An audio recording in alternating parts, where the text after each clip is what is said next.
ফের মুখোমুখি সংঘাতে দুই মুসলিম দেশ পাকিস্তান ও আফগানিস্তান। হামলা পাল্টা হামলায় প্রাণ ঝরছে দুই দেশেরই সেনাদের। পরিস্থিতি ক্রমেই জটিল হচ্ছে, আর আন্তর্জাতিক মহলের নজর এখন এইদিকে। সংঘাত থামাতে আন্তর্জাতিক আইন মেনে চলার পাশাপাশি মধ্যস্থতারও প্রস্তাব দিচ্ছে অনেক দেশ। এমন পরিস্থিতিতে বিবৃতি দিয়েছে বাংলাদেশও।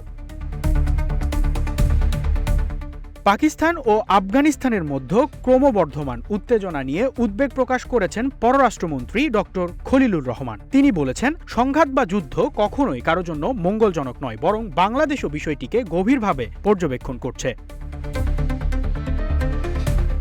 সৌদি আরবের জেদ্দায় ইসলামিক আনুষ্ঠানিক সহযোগিতা সংস্থা এর পররাষ্ট্রমন্ত্রীদের বৈঠক শেষে ২৭শে ফেব্রুয়ারি রাতে সাংবাদিকদের সঙ্গে আলাপকালে তিনি এ মন্তব্য করেন। তিনি বলেন, আফগানিস্তানের ও পাকিস্তানের চলমান পরিস্থিতি অত্যন্ত দুঃখজনক এবং উদ্বেগজনক।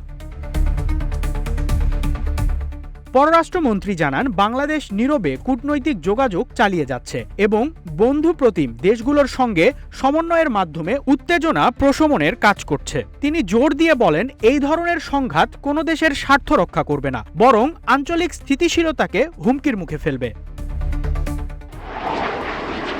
সম্প্রতি সীমান্তের উত্তেজনার জেরে আফগানিস্তানের রাজধানী কাবুল সহ বিভিন্ন স্থানে বিমান হামলা চালায় পাকিস্তান। এর আগে পাকিস্তানের খাইবার পাখতুনখাওয়া প্রদেশে সীমান্তের বিভিন্ন এলাকায় হামলা চালায় আফগানিস্তান।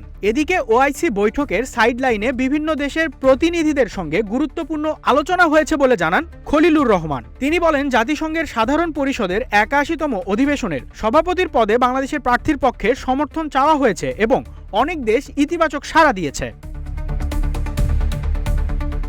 তিনি আরও জানান, প্রায় ৪০ বছর পর আবারও গুরুত্বপূর্ণ পদে নির্বাচিত হওয়ার সুযোগ পেয়েছে বাংলাদেশ। সর্বশেষ ১৯৮৬ সালে হুমায়ুন রশিদ চৌধুরী জাতিসংঘের সাধারণ পরিষদের সভাপতি নির্বাচিত হয়েছেন।